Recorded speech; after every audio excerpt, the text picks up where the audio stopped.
வணக்கம். கால் விரல்களை மட்டும் தரையில் ஊன்றி நடக்கக்கூடிய டோ வாக்கிங் என்ற ப்ராப்ளத்தால் சிரமப்பட்டு பின் முழுமையாக குணமடைந்த பெங்களூருவை சார்ந்த ஒரு 4 வயது சிறுவனை பற்றி இந்த வீடியோவில் பார்க்க போகிறோம். சிகிச்சைக்கு முன்பாக அந்த சிறுவன் எவ்வாறு நடக்கிறார் என்பதை பற்றி முதலில் பார்ப்போம்.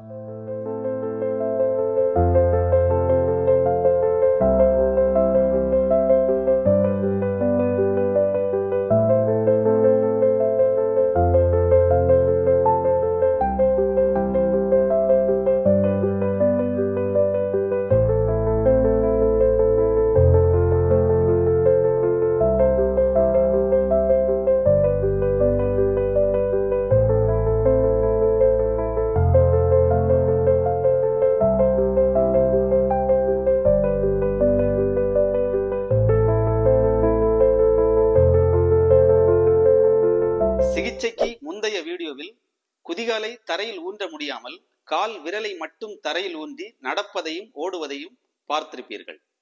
விரலை மட்டும் ஊன்றி மிக வேகமாக ஏற்றமான இறக்கமான இடங்களில் ஓடுவதை பார்க்கையில் மிக ஆச்சரியமாக இருந்தது. 4 வயதான இந்த சிறுவன் சுமார் 3 வருடங்களாக பெங்களூரில் உள்ள மிக பிரபலமான மருத்துவமனைகள் மற்றும் மருத்துவ கல்லூரிகளில் சிகிச்சை பெற்று எவ்வித முன்னேற்றம் கிடைக்காமல் இறுதியில் என்னிடம் சிகிச்சை பெற்று முழுமையாக குணமடைந்து விட்டார். சிகிச்சைக்கு பிந்தைய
இந்த வீடியோவில் மற்ற சிறுவர்களைப் போல இயல்பாக குதிகாலை தரையில் பதித்து ஓடவும் நடக்கவும் முடிகிறது.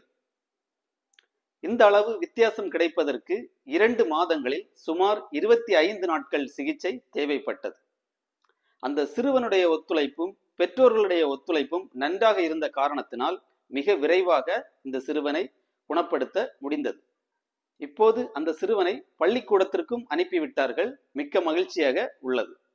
சில குழந்தைகளுடைய பெற்றோர்கள் என்னிடம் கேட்பதுண்டு, குறிப்பிட்ட சில உணவு முறைகளில் மாற்றம் செய்வதனால் டோ வாக்கிங் பிரச்சனையோ அல்லது நடப்பதற்கு சிரமப்படக்கூடிய குழந்தைகளையோ குணப்படுத்த முடியுமா அல்லது நடையில் முன்னேற்றம் கொண்டு வர வாய்ப்பு உள்ளதா என்று பெரும்பாலான பெற்றோர்களுக்கு இந்த சந்தேகங்கள் இருக்கக்கூடும். அதற்கான பதில், உணவு முறைகளில் மாற்றம் கொண்டு வருவதனால் மட்டும் நடையில் முன்னேற்றம் ஏற்பட வாய்ப்பு மிக மிக குறைவு.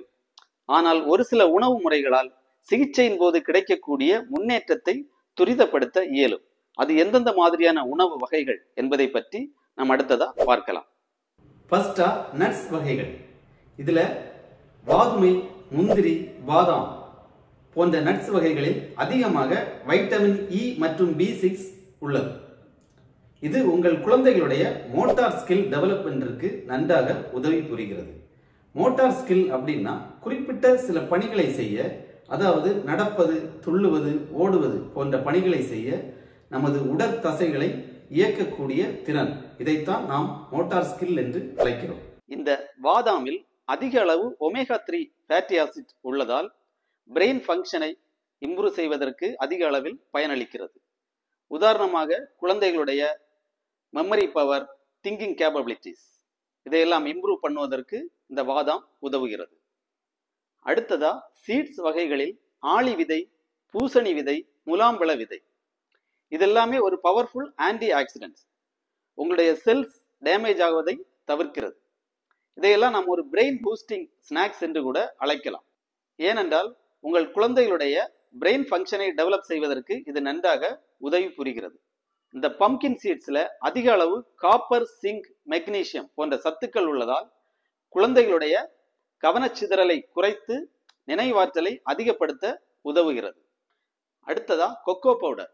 இந்த கொக்கோ பவுடரில் அதிக அளவு அயன், காப்பர், சிங்க், செலினியம் போன்ற சத்துக்கள் உள்ளதால் உங்கள் குழந்தைகளுடைய அட்டென்ஷன், மெமரி போன்ற ஃபங்க்ஷன்களை இம்ப்ரூவ் செய்து அறிவாற்றலை அதிகரிக்க உதவுகிறது. இந்த கொக்கோ பவுடரை சுத்தமான பசும்பால் அல்லது தேனில் கலந்து சிறிதளவு சாப்பிடலாம். இந்த கொக்கோ பவுடர் ஆட்டிசத்தினால் பாதிக்கப்பட்ட குழந்தைகள் மற்றும் வலிப்பு நோயினால் பாதிக்கப்பட்ட குழந்தைகள் சாப்பிடுவது தவிர்க்கப்பட வேண்டும். மேலும் இந்த பவுடரில் அதிக அளவு காஃபின் கலந்திருப்பதால் அளவுக்கு அதிகமாக உட்கொண்டால் ஒரு சில பக்க விளைவுகள் ஏற்பட வாய்ப்பு உள்ளது. Healthy brain can effectively help in managing toe walking. அடுத்தது மிக முக்கியமாக குழந்தைகளுடைய ஜாயின்ட் ஹெல்த், மசில் ஹெல்த் மற்றும் மென்டல் ஹெல்த்துக்கு வைட்டமின் டி சத்து மிக அவசியம். வைட்டமின் டி இயற்கையாக உங்கள் குழந்தைகளுக்கு கிடைக்கப்பெற வேண்டுமானால் 1 வயதிற்கு மேலான குழந்தைகளை குறைந்தது 20 நிமிடங்களாவது வெயில் பட அனுமதிக்க வேண்டும்.